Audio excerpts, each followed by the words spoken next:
Hey guys, tonight we are going back to a time, before history as we know it began, or rather, what we think is the beginning. So dim the lights, let the shadows lengthen across your room, maybe let the world outside fade, the sounds soften, until all you can hear is the quiet hum of your own breath, the slow beat of your own heart. Let's drift together, not into sleep just yet, but into the ancient sands of Mesopotamia, where the first stories, or perhaps the first Tanbaimeres, were etched into clay. Drop a comment telling me where you are in the dark right now. I like to picture these stories stretching across time zones, across continents, connecting us all in this quiet, shared moment as you drift towards sleep. What if the first words humanity ever wrote weren't myths? What if they were the desperate testimony of survivors trying to record a world that had already ended? What if the earliest accounts of creation weren't grand epics of divine will, but rather the weary, almost bureaucratic record of a labor dispute? A divine strike, if you will, that led to the accidental, or perhaps entirely intentional, creation of us. Tonight, we're going to explore what is often called the forbidden Sumerian text, the Atrahasis Epic.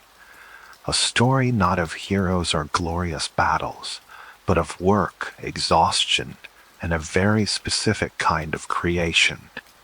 It asks a question that might feel unsettling. Were humans created as a slave species? Let's begin. Picture yourself, if you can, in the vast, echoing archives of the British Museum, but not during the day with the crowds and the hushed whispers. Imagine it late at night. The lights are low, casting long, dramatic shadows over rows upon rows of ancient artifacts.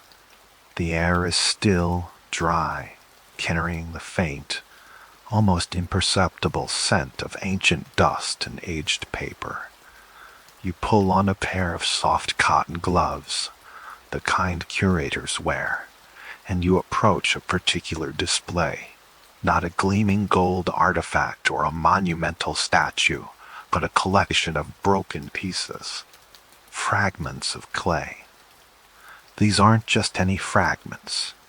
These are the remnants of what was once the royal library of Ashurbanipal, discovered in the mid-19th century amidst the windswept ruins of Nineveh in what is now modern-day Iraq. Imagine the scene. Dusty archaeologists, their faces caked with sand, their hands calloused, digging through millennia of accumulated earth. With every scoop of a shovel, with every careful brushstroke, they uncovered not scrolls, not papyrus, but tens of thousands of these baked clay tablets, each one marked with a meticulous, intricate script known as cuneiform, a language that had been silent for thousands of years. As you gaze at these fragments, you can almost feel the cool, rough texture of the clay beneath your gloved fingertips. You can see the tiny wedge-shaped impressions, left by a reed stylus pressed into wet mud by a scribe whose name is long forgotten, whose world is now just a memory held in these fragile pieces.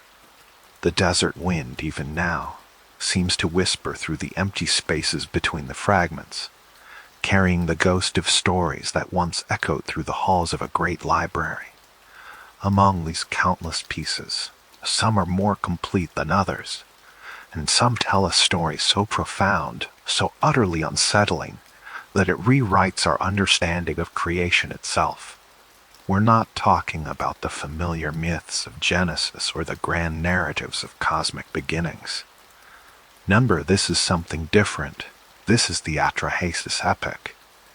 It's a narrative that doesn't begin with a celebration of humanity, but with a stark, almost melancholic observation of a world that existed covered before us. A world where the very concept of human beings was not just absent, but seemingly unnecessary. A world of silent plains, of unformed mountains, of rivers yet to be channeled, and in that vast empty landscape there were gods. But these gods, as the tablets reveal, were not serene, all-powerful beings. They were, in a startling twist, laborers. This isn't a hero's journey. This is a work report. A very, very old, very, very tired work report. It's a glimpse into a time when the earth was raw, untamed, and demanding. And the ones doing the taming, the shaping, the toiling were not mortals, but the divine themselves. The fragments of Nineveh whisper of a truth far darker, far more mundane, and perhaps far more real than any myth of effortless creation. They speak of an unbearable burden. Let's turn our attention now to the very first lines of the Atrahasis Epic, as painstakingly pieced together from those shattered tablets. Imagine the scribe, his face illuminated by the flickering light of an oil lamp, his hand steady as he carves these words into the soft clay. And the words he chose to begin this epic tale are chilling in their simplicity, yet profound in their implication. When the gods, like men, bore the work and suffered the toil. Just let that sink in for a moment. When the gods, like men, bore the work and suffered the toil. Asterisk, it flips everything we think we know about divinity on its head. These weren't distant, benevolent overseers. These were beings who knew what it meant to sweat, to ache, to feel the grinding monotony of endless labor.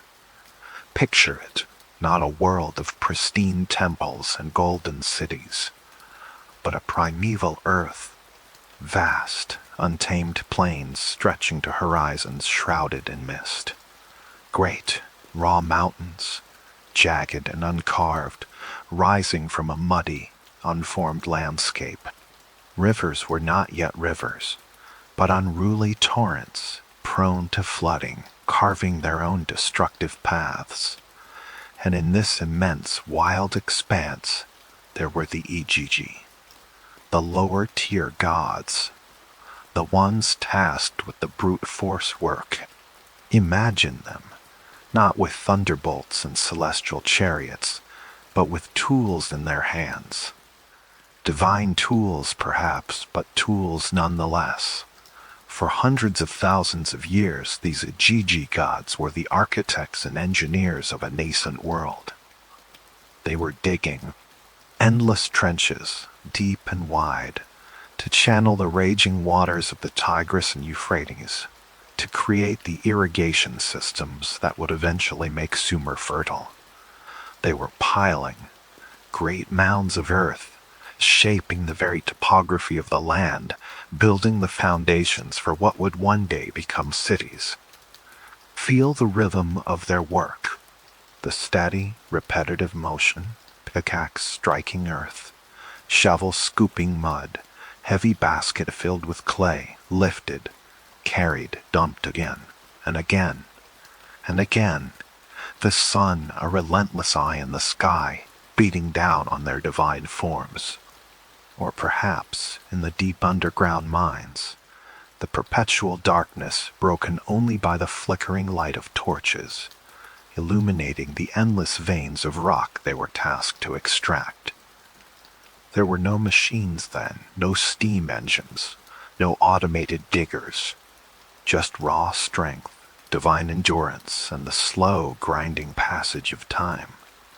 The mud was cool and wet at first, then drying to an abrasive dust that coated their skin, their clothes, their very breath. The air would have been thick with the scent of damp earth, of exertion, of ancient, unrecorded effort. Think of the sheer scale of it. Not just a few years or a few decades, but 3,600 years as the text describes, or even longer, in their own divine reckoning of time.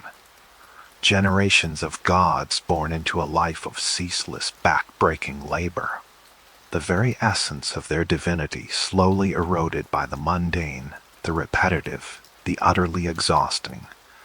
The initial thrill of creation, if there ever was one, long since replaced by a deep bone, weary fatigue.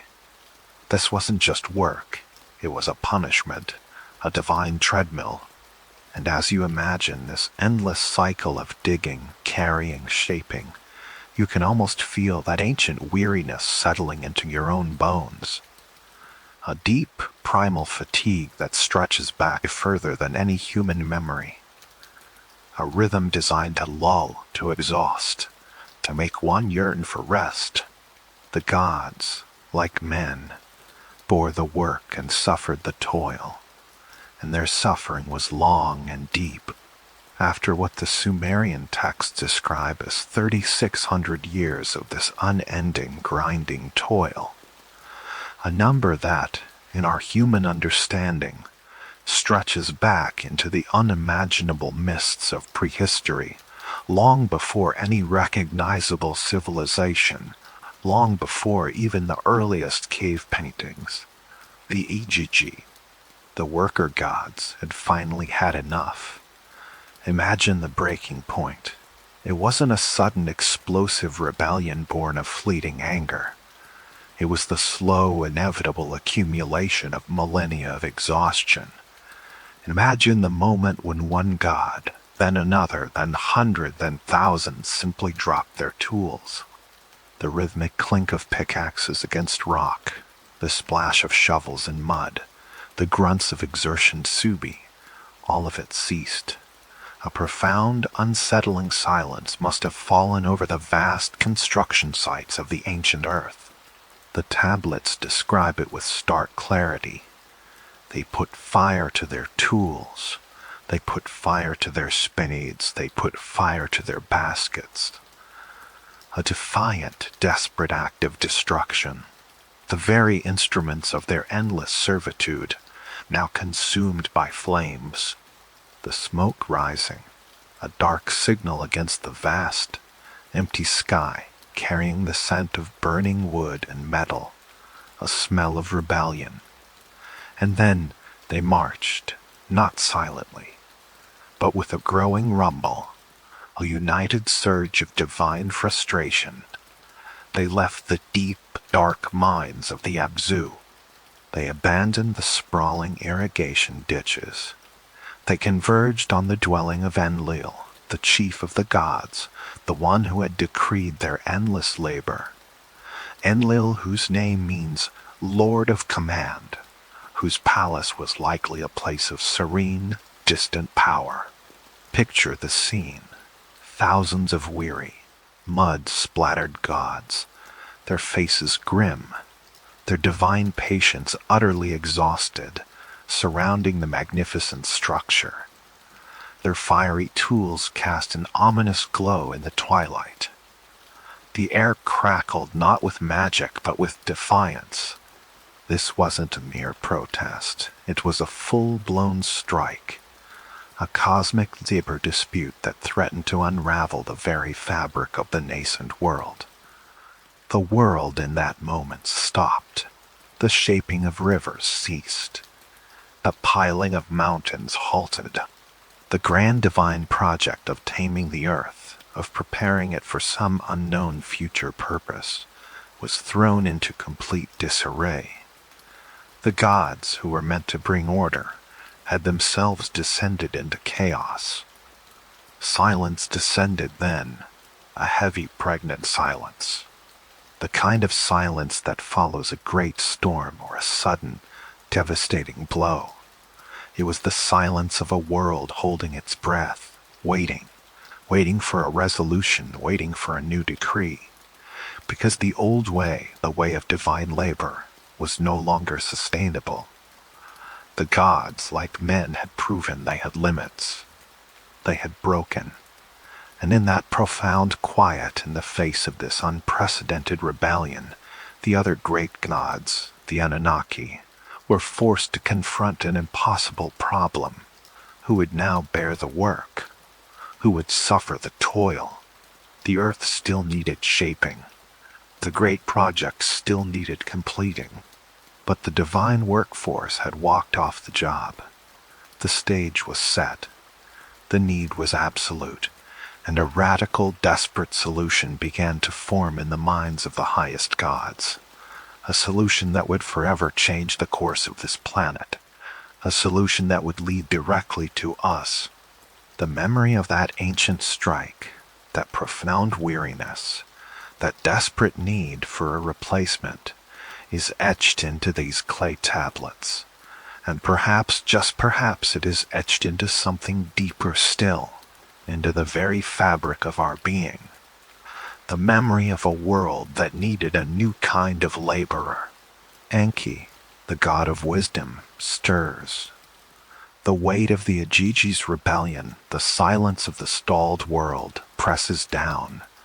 He sees the desperate faces of the lesser gods, their tools abandoned, their wariness a palpable thing in the air. His mind, ancient and intricate as a star chart, begins to turn, not towards punishment, but towards a solution, a way to restore the flow, to bring the world back to its rhythm without the endless, grinding toil of the gods. He looks at the earth, this young, vibrant planet still raw and untamed. He sees the creatures that walk upon it, the upright beings, nascent, not yet fully formed, but holding a spark, a potential. What if he muses the divine essence, the very Thodi Tima, that makes a god could be furty bound to these earth-born forms, not a simple creation, not weaving something from nothing, but a fusion, a careful, deliberate blending. Imagine the thought process, not of a magician conjuring life, but of a celestial engineer, analyzing components, looking for the right material, the right structure to house a specific energy. He proposes a new species, a Lulu Amelu, the primitive worker, a being designed to bear the burden, to take on the work that had broken the Igigi. A servant, but a servant with a divine spark enough to understand, to adapt, to endure. The idea is audacious. It challenges the very definition of what it means to be divine and mortal. It suggests a blurring of lines, a shared ancestry. The other gods listen, their weariness making them open to even the most radical proposal. The silence in the council chamber is heavy, broken only by the soft rustle of their robes, the faint hum of ancient power. Enki speaks of binding the essence. Think of it like taking a powerful, volatile energy source and carefully encasing it within a more stable, earth-bound vessel. The vessel is temporary, fragile, but the energy within it is eternal, a fragment of the divine.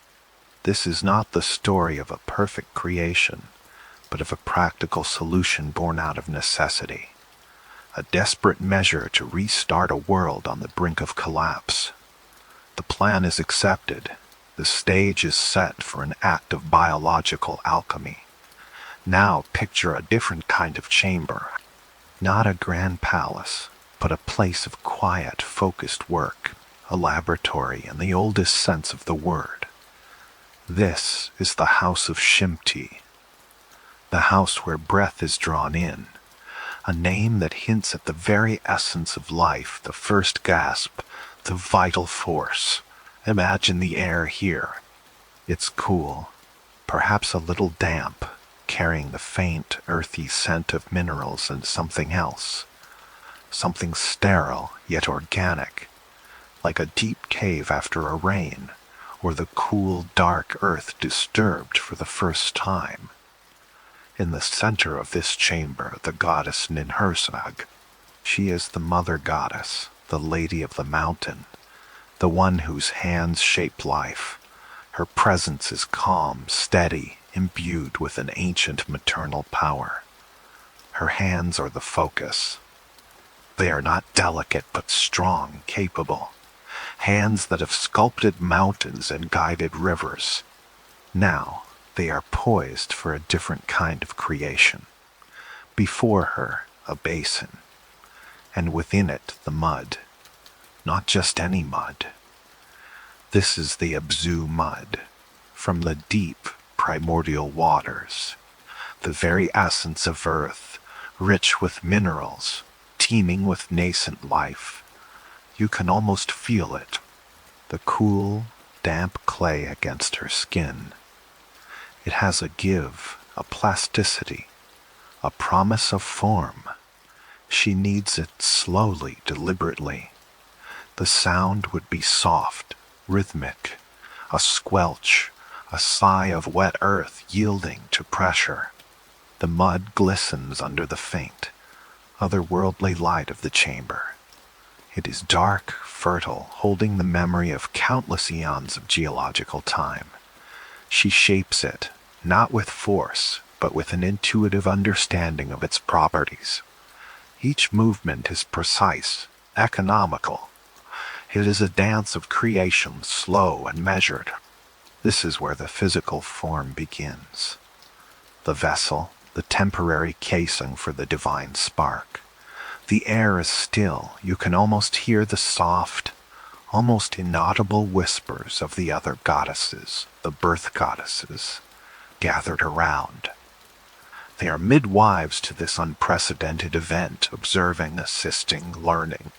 The house of Shimti is a place of profound silence, broken only by the soft, almost reverent sounds of creation. The gentle shaping of clay, the occasional deep breath of Ninhursag. It is a sacred space, but also a sterile one. A place where the raw materials of existence are meticulously handled, prepared for an infusion that will change the course of history. The mud holds its form, slowly, under her skilled touch. It is the beginning of something new, yet something rooted deeply in the ancient earth. The clay is shaped. A vessel is ready. But it is merely a shell, a form without life, without the spark. This is where the true alchemy begins, the infusion, the binding. A god is chosen. I lay, a minor god perhaps, but one whose sacrifice is profound. Imagine the scene, not a brutal slaughter, but a solemn ritual. A quiet, almost clinical extraction. The divine blood, it flows warm and vibrant into the basin of cool, dark mud. You can almost see the swirl, the deep red mixing with the rich brown, a primordial fusion. This isn't just a physical mixture, it is a symbolic one, a philosophical statement etched into the very blueprint of humanity. The mud, it represents the earth, our physical form, our mortality, the dust we return to. It speaks of cycles, of decay, of the temporary nature of our earthly existence. It is heavy, grounded, bound by gravity and time, and the blood, the divine blood. This is the Tima, the essence, the immortal spark. It is the part of us that yearns for the stars, that questions, that creates, that feels a resonance with something beyond the mundane. This is why we are conflicted, why we feel the pull of both the earth and the sky. The instinct to survive, to be part of the physical world, deeply embedded in the mud. And the drive to transcend, to seek meaning, to connect with something infinite, carried within the blood. We are born a paradox, a walking contradiction, half dust, half deity. The mixture is complete. Ninhursag's hands, now stained with both earth and divine ichor, begin to work the combined substance. It is no longer just mud. It is something new, something alive with potential. The air in the house of Shimti hums with a new energy, a quiet, steady thrum, the sound of ancient forces coming together to forge something unprecedented. This is not just a creation myth. It is an explanation of our inherent duality, the heavy weight of our bodies and the restless flicker of our minds. The finite and the infinite forever intertwined within us. This is the moment humanity truly began, not as a pure creation, but as a deliberate blend, a compromise, a solution. The wet clay, now infused with the essence of a god, waits. It holds the promise of the first breath, the first heartbeat, but it also holds the echo of a sacrifice and the blueprint for a life of labor. The quiet understanding of this duality can be strangely calming. To know that our very being is a tapestry woven from the mundane and the magnificent. It is a deep foundational truth whispered through the millennia, carried in the very cells of our bodies. The mud and the blood, forever. The waiting began, inside the house of Shimti, where the air itself seemed to hold its breath. The goddess Ninhursag watched. The sacred mixture, infused with the essence of a sacrificed god, pulsated gently within the designated vessels. Not glass or steel, but living, organic chambers, perhaps woven from the deepest earth, imbued with the divine warmth. The silence in the chamber was profound, broken only by the soft, rhythmic hum that seemed to emanate from the vessels themselves, a low vibration that resonated with the very ground beneath. Imagine the stillness. The world outside, still raw and untamed, was unaware of the delicate alchemy unfolding within these sacred walls. For 9 long months, or perhaps cycles that mirrored the celestial clock, the seed of humanity gestated, not growing in the slow, natural way of the wild, but meticulously crafted, its development guided by unseen hands, shaped by the will of the Anunnaki. This was not an evolution. It was a fabrication, a blueprint brought to life, and then the 10th cycle arrived, a subtle shift in the air, a faint tremor through the floor. The vessels, once sealed and opaque, began to soften, to yield, like petals unfolding, or ancient clay slowly giving way to the pressure from within. The chambers parted. And there it was, the first of them, Abzu, his skin the color of rich, dark earth, still glistening with the primordial moisture of his birth chamber, his limbs perfectly formed, light curled in a fetal position, but not with the helpless vulnerability of a newborn. There was a nascent strength, a quiet power already present. He was ready. Slowly, almost imperceptibly, his eyes opened. Not blinking, not focusing, but simply opening. They were dark, deep pools reflecting nothing, yet absorbing everything. An empty canvas, pure and unblemished, waiting for the first brushstroke of understanding, the first flicker of recognition. There was no fear, no curiosity, no joy in those eyes. Only a profound, unwritten stillness, a slate wiped clean, ready for the inscription of purpose. You can almost feel it, that first faint tremor of life, a whisper of energy, a spark in the clay. A slow, steady rhythm began to emerge, a sound that would echo through the ages, through every being that followed.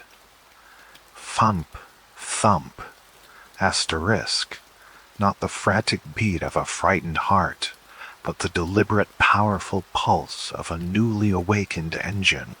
Thump, thump, asterisk, a heartbeat designed for endurance, for labor, for the long, slow march of existence. It was the sound of purpose, of a new species coming online. Thump, thump, thump. asterisk a rhythm that would guide their hands, their steps, their very breath.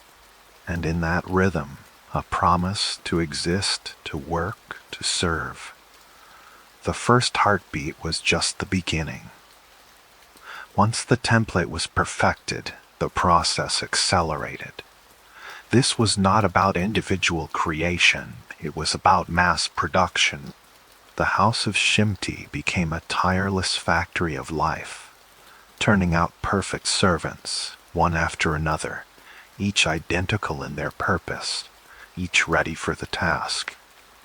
Imagine them emerging from the chambers, not as infants, but as fully formed adults, their bodies strong, their minds unburdened by the complexities of childhood or the long, slow process of learning. There was no need for nurturing, no time for play, no space for the development of individual personality. They were created with a singular focus, a predefined destiny etched into every fiber of their being. Their hands, calloused not by labor, but by design, seemed to instinctively reach for the tools that lay waiting. The hoe, the pickaxe, the basket. These were not foreign objects, they were extensions of their very purpose. From the moment their eyes opened, their gaze was directed towards the earth, towards the work. This was the design, a creature of tireless endurance, capable of understanding simple commands, but not burdened by the weight of complex thought or existential questioning. They needed no sleep beyond what was absolutely necessary for physical repair. They needed no dreams, for their reality was the work. They needed no aspirations beyond the completion of the task at hand. Consider the profound, almost unsettling peace in such a state, to be born without the nagging questions of who am I, or what is my purpose, to have your existence defined, your path laid out with absolute clarity. In a world full of uncertainty, the early humans, the 40 Lulu Amelu, were certainty embodied. They were the answer to the god's dilemma, a living solution to a labor crisis. Their bodies were robust, their minds resilient. They could withstand the harsh sun, the biting winds, the unending repetition of their tasks. They were designed to not complain, to not question, to not falter. Their strength was not just physical, it was mental, a pure, unadulterated focus on the work. This absence of individual struggle, of the internal conflicts that plague modern humanity, might seem alien, even horrifying. But in the context of their creation, it was simply efficient. It was the ultimate form of utility. They were the perfect servants, forged from the earth and the essence of the divine, bound by the very act of their making to a life of toil. Their existence was a testament to the gods' ingenuity, and perhaps to their desperation. There was a quiet hum in their being, a low, constant thrum of readiness, an unspoken acceptance of their destined path, to pick up the hoe, to dig, to build, to serve. And so they did. Without question, without pause. With the Lulu Amelu now a reality, the long-awaited solution to the gods' labor crisis was finally at hand. The Igigi, weary from millennia of digging and toiling, could at last rest, but for humanity the work was just beginning. Their destination, the Abzu. Picture the Abzu. Not just a place, but a concept. A deep, dark realm far to the south, veiled in ancient mystery. In our modern understanding, this would correspond to the rich mineral belts of southern Africa, a land teeming with the very resource the Anunnaki desperately sought: gold. Imagine the journey. Not a pilgrimage, but a deployment. The newly created humans, in their countless numbers, guided by the Igigi, now overseers instead of laborers. They moved across vast, untamed landscapes, their footsteps silent on the ancient earth, their eyes still holding that empty, pure readiness. And then the minds, deep, cavernous wounds in the belly of the earth. The air, cool and heavy, pressed in from all sides. The only light, the flickering glow of torches carried by the gods, casting long, dancing shadows that stretched and warped against the rough, hewn rock walls. There was no sun down here, no moon, no stars. Only an eternal twilight, a perpetual, cool darkness that swallowed sound and light. You can almost hear it, the rhythmic clink of metal against rock, the scraping of picks, the soft, muffled thud of earth being dislodged, the air thick with the scent of damp earth, minerals, and the faint, coppery tang of freshly disturbed stone. The echoes bounced off the unseen walls, creating a haunting, mesmerizing symphony of labor. Thanged, clink, scrape, thud. Asterisk a tireless, unending cadence that marked the passage of time in this subterranean world. The gold, it wasn't just a shiny metal. According to the ancient texts and later interpretations, this gold was vital for the Anunnaki, not for adornment, but for the very survival of their home planet, Nibiru. A fine monatomic gold dust sprayed into their atmosphere was believed to be the key to repairing a damaged planetary shield. So for the gods, it was a matter of survival. For humanity, it was simply the work. The humans descended into these abyssal shafts, their bodies designed for the task. They carried heavy loads of ore, their muscles straining, their breath coming in steady, unbroken rhythms. There was no conversation, no laughter, no song, only the focused, silent devotion to the task. Day after day, cycle after cycle, the gold was extracted, brought up from the depths, processed, and prepared for its ultimate divine purpose. This was their existence, a life defined by the cool darkness, the metallic scent, the endless rhythmic toil. The Abzu became their world, a subterranean kingdom of labor, where the only measure of time was the amount of gold extracted, the only purpose, the will of their creators. And in that deep, silent earth, beneath the weight of countless tons of rock, the first seeds of human experience were sown, watered by the sweat of their brow, illuminated by the faint glow of divine necessity. The echoes of their work still whisper in the deep places of the earth, a memory of a time when humanity was forged not for freedom, but for the heavy burden of gold. The rhythmic clang of pickaxes against rock, the low hum of thousands of voices echoing in the deep, the steady flow of golden dust into woven baskets. This was the world of the first humans, a world without sun, without moon, only the flickering oil lamps and the constant, unyielding demand of the gods. They dug, they carried, they lived and died in the subterranean arteries of the Abzu, their purpose etched into their very beings, to serve, to toil, to lift the burden from the shoulders of their creators. But a whisper began to stir in the depths. Not a sound of protest, not a cry of rebellion, but something far more subtle, more insidious.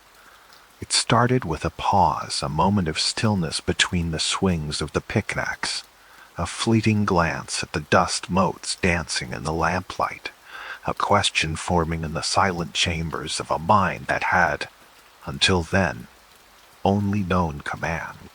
This was the seed of awareness, planted by the very God who had engineered their existence. Enki, the god of wisdom, of fresh water of creation and perhaps of compassion, while his brethren Enlil and Ninhursag saw only tools, instruments to alleviate their suffering. Enki saw something more. He had blended the essence of a god, the Sumitima or soul, with the clay of the earth. He had given them the spark, and now he nudged that spark into a flame. Imagine a single moment in the cool, dark mine. A human, nameless, indistinguishable from the thousands around them, stops. Not because of exhaustion, not because of a command, but because something inside them shifts. They look at their hands, calloused and caked with golden dust, and for the first time they don't just see tools of labor, they see their hands. They feel the rough texture of the rock they are breaking, and they don't just register its resistance, they register its existence, separate from their own. This was the forbidden gift, the gift of self-consciousness, the ability to distinguish I from it, the capacity for introspection, for questions. Why are we here? What is this gold for? Why do Suviwai toil while Sunne command? It was a quiet revolution, unfolding not in shouts or battles, but in the silent chambers of the mind. The earliest humans, the Lulu Amelu, had been created for mindless obedience. They were not meant to reflect, to question, to dream. Their existence was purely functional. But Enki, in a move that echoes through countless myths, from the serpent in Eden to Prometheus stealing fire, had subtly altered the program. He got introduced a glitch, a beautiful, terrifying error into the perfect slave. This awareness brought with it a profound shift. The world, once a simple series of tasks, became complex. The monotonous rhythm of work, once an all-consuming reality, now had gaps, moments of quiet contemplation. A new kind of pain emerged, not the physical ache of tired muscles, but the existential throb of understanding. The realization of one's own servitude, the knowledge that their lives were dictated by another's will, was a burden heavier than any basket of gold. Yet within this pain lay the nascent seeds of freedom. To know you are a slave is the first step towards desiring freedom. To question your purpose is the first step towards defining your own. The third Lulu Filutu began to develop language beyond simple commands, to communicate not just tasks, but thoughts, feelings, doubts. They started to share glances that held more than just shared labor. They held shared understanding, shared longing. The minds, once echoing with the uniform sounds of work, now also carried the low murmur of conversations, the tentative sounds of nascent culture. Perhaps a human would pause, look up at the distant, unseeing rock ceiling, and wonder what lay beyond. Perhaps they would look at their fellow worker, a mirror of their own endless toil, and feel a flicker of empathy, a recognition of shared plight. This was the beginning of humanity as we understand it. Not just a species that uses ID, but a species that even thinks. A species that you feel zeal. The raw, unadulterated existence of the first humans, stripped bare of all but their fundamental purpose, was subtly transformed. The gold they dug from the earth was not just for the gods, it became, metaphorically, the material that gilded their dawning consciousness, making it shine, but also making it heavy with the weight of self-knowledge. The gift of awareness bestowed in the quiet shadows of the Abzu was a double-edged sword. It granted them the capacity for greatness, for art, for love, for philosophy. But it also burdened them with the knowledge of their own mortality, their own limitations, and the profound, often painful, realization of their place in a vast, indifferent cosmos. They were no longer just tools, they were beings, grappling with the very nature of being. And as the cycles of work continued, the awareness deepened. The questions grew louder, though still unspoken in the presence of their divine overseers. They began to see the patterns in the world, to understand cause and effect, to formulate rudimentary plans beyond the immediate task. The gods had created a workforce, but Enki had inadvertently, or perhaps intentionally, created a species that, despite its humble beginnings, would one day look up at the stars and wonder not just what they were, but who they were. The shift was imperceptible to the Anunnaki, who merely saw their workload eased. But for the humans, it was everything. It was the moment they truly became Swaintia's side. The moment the clay felt the divine spark, not just as a command, but as an awakening. Now, let your own body settle. Feel the weight of it against whatever surface supports you. The subtle ache in your shoulders, the tension in your jaw, the quiet hum of fatigue that often accompanies the end of a long day, or perhaps the end of a long week, a long year. This isn't just the weariness of your own life, your own burdens, your own choices. It is something deeper, something far more ancient. Consider this. What if the tiredness you feel right now, this profound bone-deep weariness, isn't entirely your own? What if, woven into the very fabric of your DNA, transmitted through countless generations, is a memory, a cellular echo of the endless toil in the mines of the Abzu, a phantom limb of labor, aching from eons of digging, lifting, carrying? We are told that human history is a story of progression, of innovation, of overcoming challenges.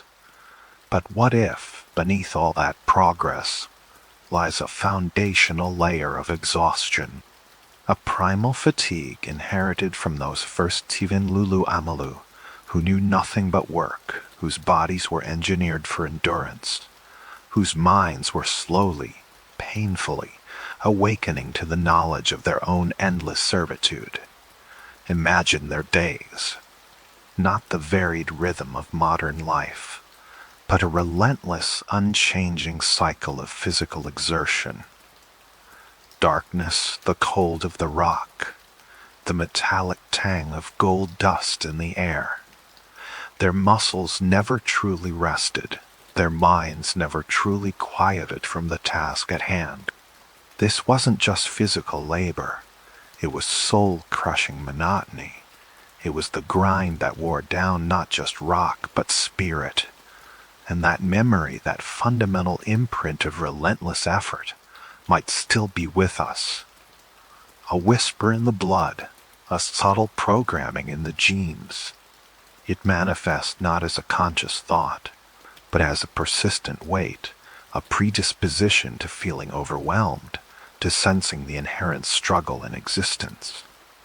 Perhaps that is why, even when our lives are comfortable, even when our physical labor is minimal, we still feel this deep-seated need for rest, this profound yearning for stillness. It is not just the need to recover from the day's emails or the week's deadlines. It is the need to recover from millennia of inherited exhaustion, to finally lay down the invisible pickaxe, to release the phantom burden of gold-filled baskets. Let that thought wash over you. This profound tiredness, this desire for sleep, is not a weakness. It is a legacy, an ancient shared experience. It connects you not just to your immediate ancestors, but to the very first of our kind, who learned the meaning of toil before they learned the meaning of joy. Feel your body sinking heavier now. Each muscle, each tendon, each bone releasing its grip. This isn't surrender, it is a return to a state of primal rest, a a state that was denied to those who first bore the burden of creation. You are reclaiming a birthright, a deep, restorative stillness that has been earned through the countless generations of effort that preceded you. Allow the weight of this ancestral fatigue to ground you, to pull you gently downwards. It's a familiar weight, one you've carried without knowing. Now, you can acknowledge it, you can accept it, and you can, finally, set it down.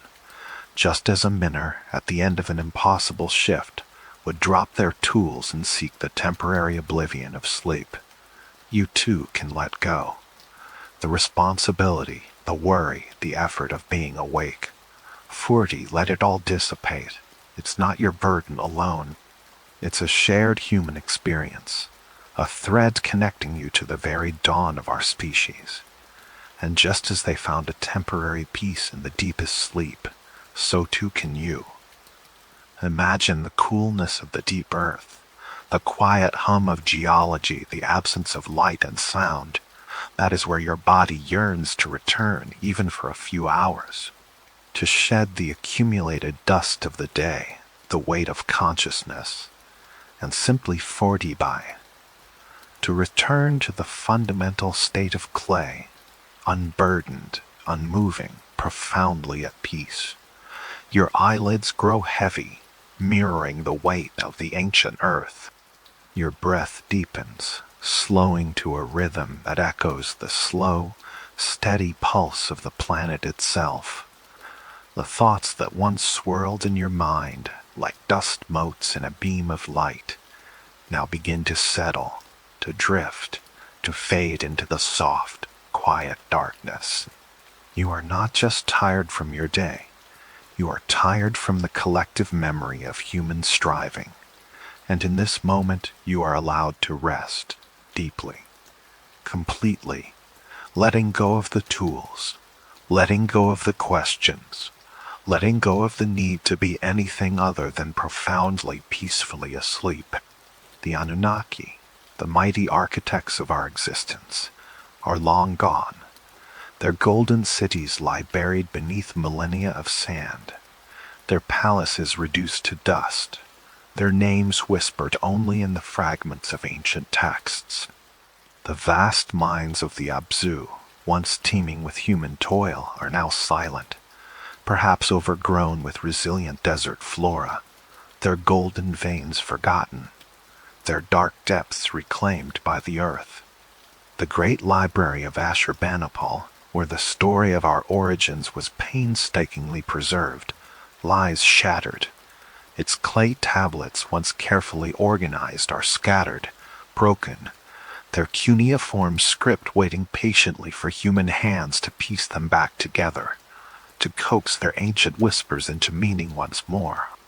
The gods have departed, their purposes fulfilled or abandoned, their grand experiment concluded. And we, the descendants of the food Lulu Amelu, the accidental inheritors of this planet, remain. We are no longer slaves. We are masters, for better or worse, of this world that was once our prison, then our workshop, and now our home. We built our own cities, dreamed our own dreams, wrote our own histories, often forgetting the strange, improbable tale of our own creation. Yet, as the night deepens, as the world outside your window quiets, we still feel that ancient pull, the need to power down, to shut off the relentless hum of consciousness, to return to a state of unthinking rest. We are masters of our world, but we are still, at our core, creatures of clay, and clay, when left undisturbed, desires only stillness. The stories of gods and gold, of toil and awakening, now drift away like smoke. They have served their purpose, carried you to the edge of awareness, and then gently released you into the embrace of the deep. What remains is not the narrative, but the sensation, the profound peace that comes from letting go. Picture the ruins of Nineveh silent under the vast, indifferent stars. The cool, dry air moving over broken bricks, carrying the scent of dust and ancient memory. There's no urgency here, no demand, no task to be completed. Only the quiet vastness of time. Imagine the deep earth, cool and dark, holding secrets, holding memories, holding the very essence from which we were formed. It is a place of absolute peace, of profound stillness. We come from clay, and each night, as we close our eyes, we are simply returning, for a time, to that moist, quiet, dark earth. We are sinking back into the primordial silence, unburdened by thought, unburdened by purpose, waiting for the gentle, inevitable awakening of another dawn. Let your breathing become as soft and even as the desert wind across ancient plains. Let your body melt into the quiet darkness as clay dissolves into water. Let your mind become as still and empty as the minds of the Abzu, long abandoned. There is only peace now, only stillness. You are returning to the earth, to the silence, to the deepest, most profound rest. Good night.